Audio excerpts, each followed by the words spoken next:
श्रोताओं नमस्कार, Girish Billore official podcast पे आपका हार्दिक अभिनंदन है। मैं आज इरफान खान कार्टूनिस्ट साहब से आपकी मुलाकात करवाता हूँ। इरफान भाई नमस्कार। नमस्कार नमस्कार। खैर मकदम है आपका। बहुत बहुत धन्यवाद आपका। आप जबलपुर आए ये पत्थरों के शहर में, लेकिन ये पत्थर बहुत नर्म है, संगमरमरी का शहर है। क्या बात है। आपका इस्तकबाल करते हैं हम। यहाँ तो सबको आना चाहिए, बल्कि मैं कहता हूँ आप जैसे लोग जहाँ पर हों, संगमरमर हो, तो खुशनुमा शहर तो हो ही जाएगा। थैंक यू इस शहर की तारीफ के लिए। सर मैं ये जानना चाहूँगा कि आपने तो बहुत बड़े बड़े लोगों के कार्टून बनाए होंगे। अटल जी हैं, इंदिरा जी हैं, राजीव जी हैं। ये लोग कभी आपको तिरछी निगाह से नहीं देखते? तिरछी निगाह के नाम से मैं एक अपना कार्टून रोज बनाता हूँ जी। वीडियो आता है उसमें, जिसमें मैं एंकर भी करता हूँ खड़े होकर टीवी लाइव में, देश बंधु वालों का, तो बहुत पॉपुलर है। तो तिरछी निगाह तो पॉलिटिशियंस की रहती है कार्टूनिस्ट के ऊपर हमेशा। कार्टूनिस्ट की पॉलिटिशियंस पे रहती है या पॉलिटिशियंस की कार्टूनिस्ट पे रहती है? दोनों भाई से वर्षा रहती है जी। क्योंकि वो ये ढूंढते कि कहीं ऐसा तो नहीं मेरे बारे में तो आज नहीं आ गया। और कार्टूनिस्ट ये सोचता है कि अरे बहुत ज़्यादा ही कुछ दिखा रहा है, एक दिन आएगा अंटे में।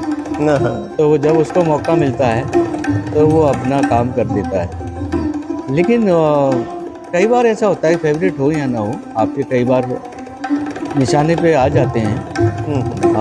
करना भी पड़ता है क्योंकि जनता की आवाज़ होती है, कार्टूनिस्ट की आवाज़ जो होती है, तो उसी हिसाब से चलना पड़ता है। तो तिरछी निगाह रखनी पड़ती है और तिरछी निगाहों से बचना भी पड़ता है। बहुत बढ़िया। मन एक संतुलन आप बना के चलते हैं। बिल्कुल बिल्कुल, और बहुत ज़रूरी भी है ये। बहुत ज़रूरी है जी जी। क्यों किसी के साथ में कोई बैर तो होती नहीं है। हाँ, तो संतुलन तो अपने आप ही आ जाता है। ये कार्टूनिस्ट बनने का ये शौक कब पाल लिया आपने? ये मुझे पता भी नहीं चला असल में। पढ़ते पढ़ते एकदम से पता नहीं मैं आज क्या होता अगर मैं ये सब नहीं बनता तो। और मुझे लगता है मैं यही कर पाता। तो बस ऐसे मेरे दिमाग में आया कि मेरे पास में पड़ोस में कोई एक बहुत बड़े पत्रकार रहते थे, वो वकील लोग रहते थे, पूरी फैमिली उनकी वकील थी, सुप्रीम कोर्ट तक में वो उनके भाई चीफ जस्टिस भी रहे जी। तो वो उधर ही मेरे पास में रहते थे, उनके कजिन। वो वकालत करते थे और शाम को अपना जाके कार्टून सबमिट कराते थे जी। तो मैंने देखा कि कुछ करते हैं ये इस तरह का अखबारों के अंदर, तो मैंने भी सोचा मैं भी कुछ बनाना शुरू करूं। तो मैं उनके पास में कभी कभी जाके मैं बैठ जाता था। हालांकि वो मुझे दिखाने से बड़े कतराते थे कि वो क्या करते हैं, बंद कर दिया करते थे। तो मैंने अपने प्रयासों से धीरे धीरे, मैं ड्राइंग में थोड़ा ठीक ठाक था उस समय, तो मैंने शुरू किया। फिर वो दीपावली विशेषांक वगैरह में मेरा एक कार्टून छप गया। वो साल में एक बार नंबर आता था। बाकी टाइम वही बनाते थे। तो मेरा धीरे धीरे करके फिर मैंने एक अखबार में, मुझे दैनिक भास्कर में मुझे जगह मिली जी कि भाई आप यहाँ पर बनाइए कुछ, हमारे लिए देखते हैं क्या बनाते हैं। तो वहाँ से मेरी शुरुआत हो गई। जब शुरुआत हुई तो 5 रुपये कार्टून मुझे मिले बनाने की जी। मुझे लगा कि यार इसमें पैसा भी मिलता है, फिर तो इसको थोड़ा आगे बढ़ाया जाए काम को। बहुत बढ़िया। तो फिर मुझे 1100 रुपये महीना तक दैनिक भास्कर में मिला था। ये किस सन की बात है? ये 90 की बात है। 90 की बात है। बस वहाँ से मैंने छोड़ा है। उसके बाद मैं नवभारत टाइम्स में चला गया लखनऊ में। 82 से शुरू किया था मैंने अपना करियर, सन 82 से। तो स्कूल के स्टडी आपकी कहाँ हुई? किस स्कूल में पढ़े हैं? मैं वही बस अपने ग्वालियर में ही पढ़ा था, ग्वालियर से। आप जहाँ से ग्वालियर भी एक बहुत शानदार शहर है। वाजपेयी जी वहीं पढ़े थे हमारे स्कूल में। मैं वही तो वहीं आने वाला था और आप बिल्कुल पहुंच गए। मैं जी। तो ग्वालियर में आप वाजपेयी जी से जब आपकी कभी मुलाकात हुई होगी तो कैसा रहा आपका अनुभव? अब भाई प्रधानमंत्री थे देश के, वो तो जब भी बात करते थे अच्छी तरह ही करते थे। और उनके बात करने का तरीका, वो बीच में अपना कुछ भी बना के लेके जाते थे तो उसमें क्या मैं ऐसा दिखता हूँ। मैंने देखा कि जब भी कोई कार्टूनिस्ट जाता था उस पर वो यही लाइन लिख देते थे, क्या मैं ऐसा दिखता हूँ।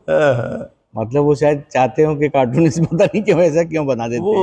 हो सकता है कि सिग्नेचर भी करते थे क्या? हाँ, उस पे साइन करते थे वो। हाँ, तो इस हाँ, तरह से वो ऑटोग्राफ देते थे। बिल्कुल, बिल्कुल साइन करते जी, थे जी। वो। हाँ। ए, माधवराव सिंधिया जैसे ग्वालियर में थे, वो जी, बहुत, जी। उनको बहुत पसंद था कार्टून। जी, जी। तो मैंने एक शुरुआत करी थी कि आपने साइन की बात कही, हाँ, हाँ। तो वो उस पे ऑटोग्राफ करते थे और फिर जो भी वहाँ के मुख्य अतिथि वगैरह आता था, उनका शौक था कि वहाँ शिलान्यास कराना, ये कराना, तो दूसरे लोगों को बुलाते थे वो। तो मैं पहुँच जाता था अपना कैरिकेचर लेके उनका, तो वो बोलते थे, ये मेरे शहर का बड़ा होनहार लड़का है, इस पे साइन कर दीजिए। ऑटोग्राफ करवाते थे वो।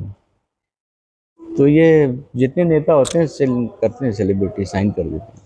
आप तो काक जी से भी आपकी मुलाकात होती रही होगी, हाँ बिल्कुल, क्योंकि कागजी प्राण तो से। सीनियर थे हमारे। क्योंकि हम लोग तो कार्टून की किताबें पढ़ पढ़ के ही बड़े हुए हैं और बहुत बिल्कुल सारा बिल्कुल। नॉलेज। हाँ, आज प्राण के जी। दौर में क्या आप महसूस करते हैं कि ऐसा संभव है आने वाले समय में कि रोजगार बनाए जा सके? हाँ नहीं, डेफिनेटली ये तो एक प्रोफेशन तो है ही अपने आप में, जी। रोजगार के शौक की चीज़ तो है नहीं है। जो लोग शौक के लिए बनाते हैं वो शौक के लिए बनाते हैं, हाँ, वो हाँ। दिखाई पड़ता है कि शौकिया ही बना रहे हैं। हाँ, हाँ। लेकिन जो अपना बना रहे हैं, मतलब वो प्रोफेशन है बराबर, एक पत्रकारिता वाला काम है ये, एक अपने आदमी अपने कर रहा है। टीचर्स के कार्टून तो स्कूल में बनाए ही होंगे। स्कूल के अंदर तो काफ़ी कुछ बनाए थे, और वो हम छेड़खानी वेड़खानी करते थे, टीचर्स के अंदर सब रहता था, ये होता था। पिटाई शिटाई तो पड़ी होगी फिर, अगर टीचर साहब के कोई ऐसा स्मरण है? नहीं नहीं, ऐसा नहीं हुआ, ऐसा कुछ नहीं हुआ, क्योंकि वो एक तरीका होता है करने का जी, काम। जी। तो ये है कि कभी भी, लेकिन दिमाग में पढ़ते में भी ये आता था कि हर चीज़ में कार्टून ही निकलना है, कैसे कार्टून बन सकता है इस पे, हाँ, हाँ, हाँ। हर चीज़ पे कार्टून का रहता था। मुझे ये अनुमति भी चाहिए कि मैं आपके कार्टून्स डाउनलोड करके हाँ इसमें बिल्कुल यूज कर बिल्कुल, लूं? बिना उसके तो जी, जी। बातचीत में मज़ा भी नहीं आएगा, जी, आप जी। लोग क्योंकि लोग बैकग्राउंड देखें। में देखें और उसका। Girish Billore official podcast channel red cross को सपोर्ट करना चाहता है। अरे वाह! अगर ये मोनेटाइज हो जाता है, अभी भी 3000 के आसपास कुछ हमारे व्यूअर्स पहुंचे हैं, हुँ। और अगर मोनेटाइज हो जाता है तो इसका एक अच्छा परसेंट रेड क्रॉस को जाएगा। वाह! जी। बहुत बढ़िया, ये अच्छा काम ऑब्जेक्ट कर को रहे हैं आप। लेके बच्चों के लिए और जो प्रोफेशनली कार्टूनिस्ट हैं उनके लिए आपका क्या संदेश है?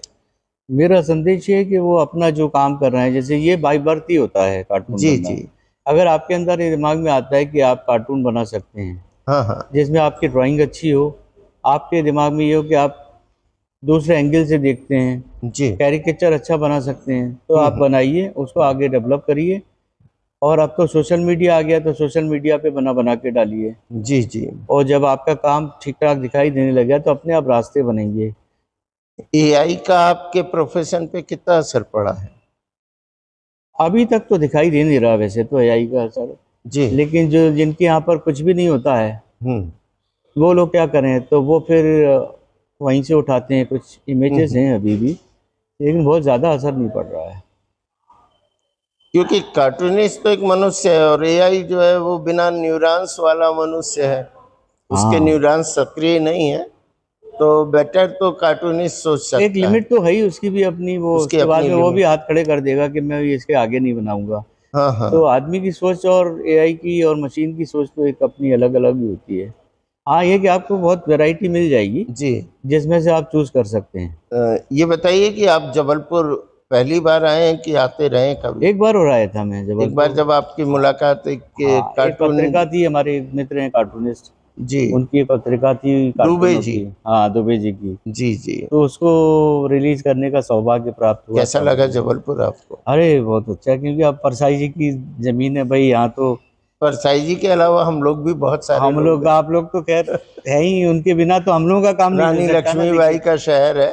हमारे जी। लिए तो उनसे बड़ा तो कोई व्यक्ति है दुर्गावती नहीं। का शहर है, सब क्षमा करेंगे। जी। लोग हाँ, बहुत अच्छे हैं यहाँ पर, जो एक तो झगड़ालू नहीं है लोग, अपने यहाँ प्रवृत्ति नहीं तो इनकी। कई शहरों के बारे में तो कहते हैं ना कि कुछ समझ नहीं आता। हमारे इरफान झांसवी ने कहा था कि हाँ, कुछ समझ नहीं आता, शहर है कि शहरा है, कहने वाला गूंगा है, सुनने हाँ, वाला बहरा है। बह रहा है। तो क्या बात है। सर आपका बहुत बहुत शुक्रिया बहुत शुक्रिया। गिरीश बिलोरे ऑफिशियल पॉडकास्ट को टाइम देने के लिए। आपने इतना समय अपना भी दिया मुझे, और बहुत आप बहुत अपील शुक्रिया। कर दीजिए सर, तो मेरे कुछ व्यूअर बढ़ जाएंगे दिल्ली अरे वाले। बिल्कुल, आप देखिए, मैं आपको सोचता हूँ कि आपके तो व्यूअर्स काफ़ी होंगे ही होंगे, जी जी। और आप इसी तरह से बिल्लोरे जी के चैनल को आप सब लोग देखते रहिए, और जिस तरह के वो व्यक्ति हैं, लोगों की मदद करते हैं आगे बढ़ के, उस तरह से आप लोग भी कोशिश करिए, तो बहुत अच्छा होगा। धन्यवाद। जय हिंद, जय भारत, वंदे मातरम, नमस्कार।